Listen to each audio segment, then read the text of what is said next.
Hi everyone, Josh here from Racing the Profit. Quick whiz through the Beverley card. We've got Coolree later on. I'll touch on that race, but for his owners and anyone else who wishes to flick through. I've had a look at the card. If you're watching this on YouTube, the selections are in the description down below. It's an awful race, and I've napped Hoodwink at 5-2 in the final race. If you just wanted to have one bet on the card, but let me start. Obviously, when I do through the card, there's lots of races that I would probably only play in if trackside, which I'm not today. I'm otherwise engaged. Can't be up at Beverley, sadly. We've got 14 owners there cheering on our lad in the 5-10. Start with this maiden stakes. As always, I'm in GG's. Clicking on the trends button can be useful to see if certain trainers target the same 2-year-old races. And I suppose there are 3 trainers you can see in red represented: Kevin Ryan, Brian Smart, who've both won it a couple of times, which might make theirs of some interest. Declan Carroll won this way back in 2013. I've put his forward at 9-4. He doesn't have many first time out winners, and not first time out 2-year-old winners, but he does have them, and he's 0 from 4 3 places with his first time out 2-year-olds so far this year, all at decent prices. This one is short and has been backed. He can ready them.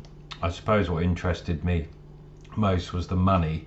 Declan Carroll, I can't think would have many 160 odd grand 2-year-olds. This one, the fat ball is a 2-year-old. I think must be a breezer, an ex-breezer. So the fact he wasn't bought as a yearling, must have been bought from a breeze up, and as such will have some experience. Should be more streetwise than if totally unraced.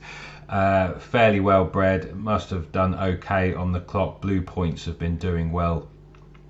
These kind of sire stats, kind of the last last 2 years, 2-year snippets are useful, obviously, if you like playing in 2-year-old races. I thought just the trainer, he's won this before. The horse seems fairly well fancied. They've paid a bit of money. Nice page. Stiff 5 furlong could be an ideal starting point. I just thought those things kind of clicking together, he looked interesting in a race where I think those that have had a start, obviously experience is important, and plenty can come on bundles. Autumn Jewel fell out the stalls last time, and a better start, and given the trainer's record possibly, but there's arguably a bit too much guesswork there. Viking Barbie only ran yesterday, and his favourite, which I couldn't quite work out, was weakened inside final furlong, beat 10 lengths, unless something went wrong there with the tack, or I don't know. I thought that was short, and I'd rather play Palm Reader in case he is an absolute rocket and puts this lot away. But that one's clearly fancied. The Kevin Ryan one's interesting. I'm not quite sure where Kevin Ryan's jockeys are today. Likes of Tom Eves, Kevin Stott, I don't know if they're injured, suspended. He uses the odd other Shane Gray, but Oshinor's, I think, first ride for Kevin Ryan, certainly in the last 5 years or so. Obviously his trainer record makes him interesting, and £50,000 yearling is related to sharp winners on the dam side. Sands of Marley's decent sire, and I always like try to say something in these video run-throughs which you can note down for the future, and these report angle snippets are great. As always in the GG's cars, just so much at a click of a button, saving plenty of time but adding a load of information which would otherwise be hard to dig out. You can see Kevin Ryan's first time 2-year-olds at the course in the last 5 years, 6 from 27, 11 places, plus 17 Betfair SP. So if you like playing first time out 2-year-olds, that's worth noting, and maybe Battle Fever will be the one to win this race. But obviously I had to make a decision, and I've gone with Declan Carroll's for the reasons described. And yeah, given he's an ex-breezer, might have well, I think he's an ex-breezer, might have a bit more know-how about him through this race, but we will see. You know, it's a 2-year-old race, not something I would play in unless I was trackside, but hopefully I've said something of use there. And if you do have a dabble, whether on Palm Reader or another one, due to something else I've said or shown you, best of luck. 252. Oh yes, another maiden. Rosberg was looking okay at evens. He's 5 to 6. If I was trackside and he was evens, I probably would throw a tenner at him, or if he hits that on the machine, to pay for a pint and a half. The Kohlberg stats here, I mean, he has a pretty much 29% strike rate with first time out 2-year-olds. He's not had many runners recently, but he had a nice winner yesterday here. You can see his second start stats, plenty of them are well backed, so it's not something you can bat blind. There may well be an angle for those of you who have system building software, whether in GG's query tool or Horse Race Base or something else. There may well be something with, you can dig deeper into Kohlberg's second start stats, but clearly they come on plenty for the experience. I thought it interesting, him over High Hazard, the fact that he was 4th, and they ran in the same race at Thirsk, and High Hazard was absolutely stuffed. Rosberg ran really well there. He was trapped wide, didn't really have any cover. He made a nice move into it before then seemingly to get a bit tired. I think Carl's 2-year-olds are probably going a bit better now. I expect him to take a big step forward. Again, trainer jockey combos, Kohlberg when he books Pierre-Louis Jamin, is worth keeping on side, and again that might be something you could dig deeper into if you so wished. Jockeys in form also, which is always a positive. Jockeys riding with confidence. This one ran well here, but he was well beat come the line. I thought Rosberg's obviously open to bundles, more improvement, possibly one for multiples if you like playing that, although he'll no doubt sink them all. But yeah, he's probably a no bet price at the moment. If he did touch even money, might be interesting. Haggis sends this one up, but he might just be sharing the box because Aasy's up here, and he's here for experience, and he needs to take a massive step forward, although that was, you would think, a deeper race, a Newmarket maiden, novice class 3. Nothing's come out of it yet, and he wasn't really fancied. He could take a massive step forward, but yeah, I think I would fancy the Kohlberg horse to take a monster step forward here. And yeah, nice Palace Pier colt, cost a few quid, as you can see, although 125 grand for yearlings isn't much money compared to what some of them pay these days. And yeah, that's him. And yeah, I thought he was the most interesting in that, but I'll skip on. We hit our first handicap, a nursery handicap, all of these making handicap debut. Obviously nurseries have started now, we tick into July, and yeah, difficult.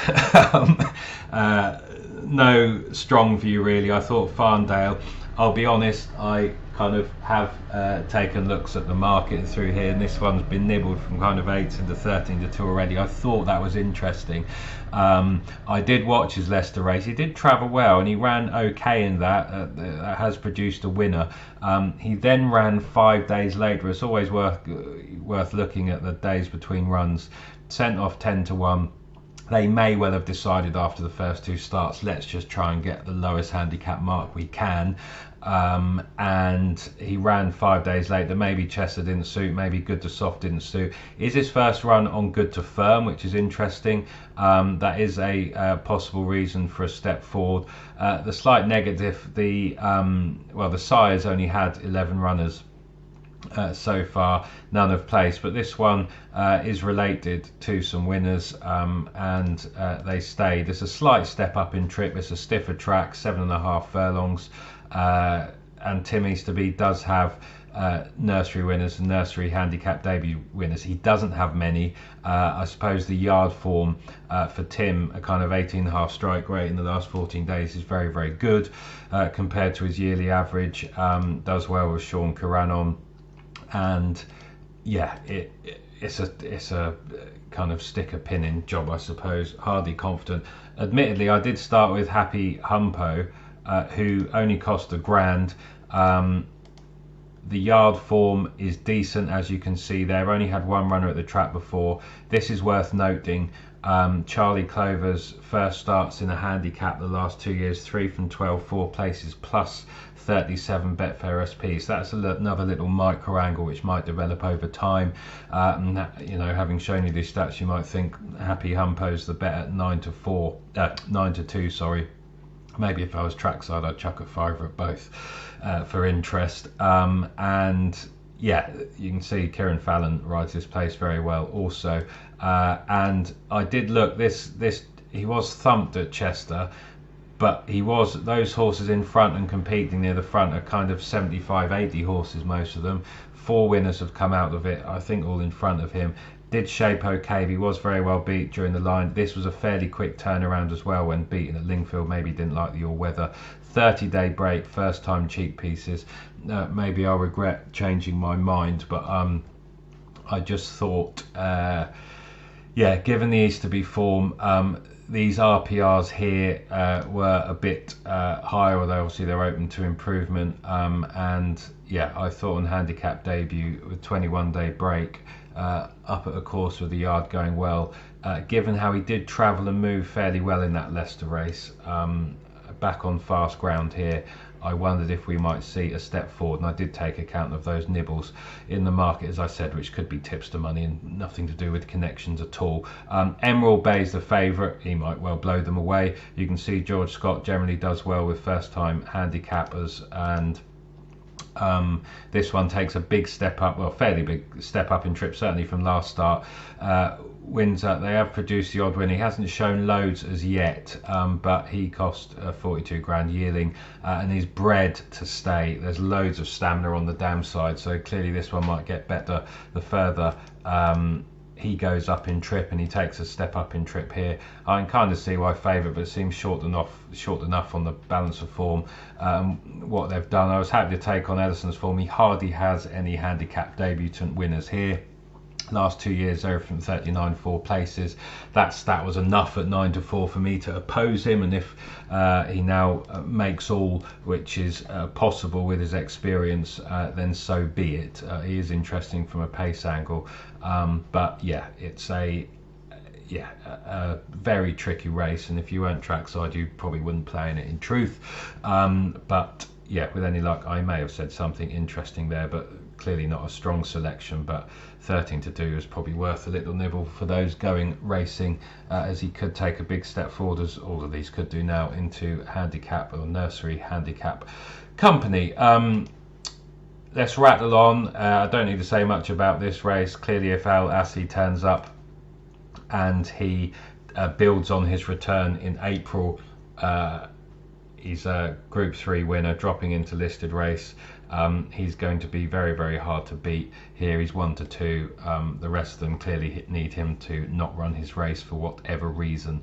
And yeah, I thought the rest, have so much to do, kind of stepping forward, as you can see on ratings as well. I suppose involvement at a bigger price, not impossible. He might chase him home. It's hard to work out who may come second, but that run at Goodwood in listed race was okay, although it hasn't worked out well yet. Maybe the soft ground and was to excuse at 27 days ago. The team's in form. Maybe he might give Aasy something to think about for a time before the favourite waltzes away. But yeah, I don't need to say too much more about that race. Let's rattle on to the 4:35. Interesting, a very tricky handicap again. I have landed on Ed Bethel's horse, Port Eilian. Obviously, you can. There's the instant expert here, and you can click on handicaps. Obviously, not all of these are running handicaps. I suppose the fact that this one is proven, the only handicap winner, at least on good to firm ground, cancelled. Actually, they're the only 2 horses with any sort of win on good to firm, and this should be fairly quick at Beverley. It will keep drying out today. They put Fort Mill on overnight. That will soon evaporate. It should be proper good to firm. Clearly proven this one over the distance. Just ticked a lot of boxes on that front, and I did. won really easy on handicap debut, well fancied, off 69 there, did a 77 RPR. There's questions over the form, that's the case for most in here. That hasn't really worked out yet. The Hamilton race was interesting. They absolutely crawled round and got a bit outpace. I don't think really weakened inside the final furlong. I think the jockey knew the race was over as such. I thought kept on okay having watched it back. And I thought may appreciate a stronger pace, which is possible here. Lexington Express tends to just go forward. Vitality's been up there.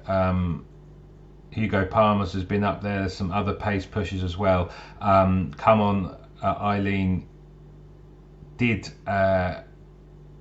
run aggressively last time, tried to make all, usually races up then from stall 7. I'm assuming they might go forward, so there could be 2 or 3 who really go at this. I can't think anything's getting an easy lead. There should be a much stronger pace than the Bethel horse had last time, and I thought that might well see her bounce back to the winner's enclosure. Clearly knows how to win, does have ability. I thought, well, it was 9-2 when I started looking, has been nibbled into 7-2, but I thought she, I'd want her on side if I was track side for sure. And the form is okay in the sense nothing's come out and won, but I thought it interesting that Bearing Up went very close, ran a very good second in the Class 3 at Chester on her next starts. There's clearly some substance there, and Geo in second just lost by a nose in a Class 5 handicap at Hamilton, stepped up in trip next time also. So while they haven't won on their next starts, there is some substance to that form at least. The other one cancelled at a big price. Team John Joe only had a couple of flat turf winners, but overstaying a kind of 1 mile plus, which is no surprise as a predominantly jumps yard. The team are in decent form. This one gets first time cheek pieces and is an interesting horse at the price, I thought, with Kieran Fallon booked. At least knows how to win. That win was on good to firm in Ireland, so clearly did show some ability. The horse watchers are pretty shrewd boys in the sales ring, and I'm sure this one will pop up at some point. Of course, maybe this one tries hurdles at some point also, potentially. I'm not sure, and just given the yard he's in mainly, and yeah, has shown bits or pieces. Ran okay in this Haydock race. That's the one I kind of wanted to take out. Ran a solid third over 10 furlongs. Drops in trip here, which may well suit, and drops in class. This is the Class 5. Some of this form just caught my eye, indicating that the horse should have a handicap win in him. Empire of Light, who won this Haydock race, then won a Class 3 off 82. Duke de Henry was third off 77 in the Chester Class 3. His cancelled. He was ahead of a Class 4 winner next time out off 85. So yeah, there's some substance there. Ran alright, did hang a bit to his left. Wouldn't want to be doing that around here. It'll be no bad thing if it's into the middle of the track out of traffic, although however does get first time cheek pieces, which might help, so that's doing something different. And I'm not quite sure what happened at Hamilton last time, but it was a Class 3, did make some headway before weakening, yeah, this race again had a load of 79, 80 plus.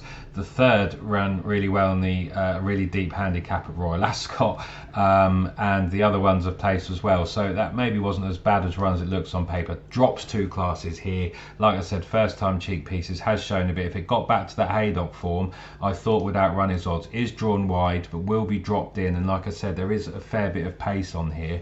So hopefully Kieran can get in an okay position. Not too far back, but it's not impossible. A few of these fall into a hole, and yeah, they were the 2 picks in that. It's a tricky handicap. Maybe I haven't mentioned the winner, but I thought there were various questions over the others, and to my eyes those 2 looked the most interesting at the odds to me. I'll come back to Coolree's race in a minute, which is a tricky punting puzzle. Let me just jump to the last. I thought Hoodwink is actually my nap at 5-2 on the card. he does know how to win. Well, he dead heated here at Wetherby. These two rip and runs are very, very good. He got stuck for ages waiting for a run here, and eventually he got out and stayed on, but the jockey really did want to get stuck in earlier than he could, but there were no gaps and he just couldn't get out. And Ripon, again, he was drawn wide. He was stuck wide all the way around the bend. The jockey couldn't really get in. He was 3 or 4 wide. He used up loads of gas. But he just kept closing up the middle of the track before he looked like he was going to come and win about half a furlong out, before I think those earlier efforts just told and kicked in, having to use up and make up all that ground and race wide and everything else. And the front 3 were well clear there, and form looks solid enough. The second has since won, solid for the grade, I should say. The second won on his next start in a class 6 of 55. I just thought he looked solid. I'm hoping Battenberg Bell goes forward. I'm not quite sure if there's loads of pace in this, but he's a strong traveller. This course and distance may be ideal. He is interesting in the sense, if we just look here, all codes, he's the only winner between 7 furlongs and a mile. Plenty of these have tried. He's only one of 2 winners at class 6 level, and only 1 or 2 winners on good to firm. I had a slight stamina reservation about Battenberg Bell. That's why I was happy to take that one on. Could prove me wrong. Hasn't had many goes over 7-8 furlongs, but has looked like a non-stayer earlier in the season, but could be strengthening up, so not impossible that one could make all. But I just thought Hoodwink might cruise around here. Hopefully in this smaller field doesn't hit too much traffic. He's got proven stamina. He's been travelling well the last twice. I think he's a trier. He has won. He's only £2 above that win, and I think there are various excuses for his last 2 runs, and I thought he looked a really solid bet in this at 5-2 in this small field. And yeah, that was that really. I did ponder Forever 20 for a bit, mainly this Doncaster form, which has worked out well here, and in theory should take a step forward at some point, but did stayed on well there. That race has worked out well, and that makes me think there are races to be won off 56. However, not much has gone right the last twice. Quite well beaten. Cheek pieces go on. Furtado's not in the greatest of form. That did put me off at 3-1 or so. 2 from 63 the last 30 days, 0 from 20 the last 14. Wasn't too much to get excited about there. We can see some hot form marks. I've touched on Tim Easterby before. He's in decent form. So yeah, Hoodwink for me looked a really solid bet at 5-2 in this race, and yes, a class 6 3-year-old only handicap. I'm probably a bit mad, but at 5-2 he was the nap. Especially having watched his last 2 races, I thought there was plenty to like about those, so we shall see. I'll touch on the 5-10. We have Coolree running here. He's run 8 times at Beverley. He's yet to be out of the first 3, and 7 of those he's been in the first 2. He ran a cracker here 11 days ago. He got left in front. He wanted a stronger pace. The horse he was tracking didn't quite go fast enough, and he didn't go that deep into it. He got left alone 2 furlongs out, and our lad, after kind of being under the pump for a furlong and a half, can start looking around and wondering where everyone else is. He didn't see Tatley Bogle coming down his outside, but he still ran a cracker. I'm hopeful he can be in the top 3 here, because I think there's a bit more pace on. We will just try and drop in and sit. It just takes time. We'll go forward. I'm hoping Highland, Ollie and De Gale also go forward and add some pace pressure. If they don't, it just takes time. Might get a freebie on the lead, and that may be good enough. He arrives in very good form, and a repeat of his recent efforts would see him bang there. But there should be a bit more pace for us to track here. He is up into a class 4 for the first time for us. So there is that class question. At some point he might throw in a flat run. He hasn't as yet around here this season. He's had a superb season so far, and will get his head in front again at some point. Not impossible it's here, but it is a very, very tricky race, and even from my punting eyes, I couldn't pick a horse. I have backed Coolree with my heart and owners ahead each way at 6-1 for a smallish nibble. Hopefully can be top 3 again. But Glenfinnan is interesting. Won here 3 starts ago, ran really well in the Carlisle Bell there, and a repeat of that with a strong pace from stall 1 might see him return to the winner's enclosure. That would be no surprise. He is hard to win with, but he'll appreciate a strong pace as well. We might sit upside him early on, or if we can get in front of him even better and box him in, that would be great. Highland Ollie's got a few too many questions, might want further. But I'm hoping they're aggressive. He arrives in form and knows how to win. I think his mark is possibly workable. Tatley Bogle beat us fairly comfortably in that run, kind of on patient tactics, which he seemed to enjoy. Thursky ran really well 3 days ago, just whether or not that leaves a mark. I hope it does. If it doesn't and he bounces back, he'll appreciate the strong pace and could come over the top of everyone again. I still think a mark of 73 is workable. We have a £4 swing with him. I think the other 3, Captain Guaranteed, De Gale and Bayesian Bandit, have a few too many questions on my reading of the race. But yeah, I'm not going to be surprised if Glenfinnan wins. It Just Takes Time wins, although does have a question on Proper Good to Firm.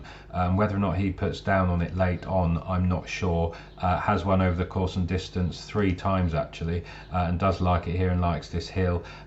Some of these here do have a question on Proper Good to Firm as well. Our lad loves it rattling quick. We do have a class question. He is better over another furlong, but no such races here until the end of August, and he's here to try his best. But yeah, he'll appreciate, Coolree will appreciate the strong pace.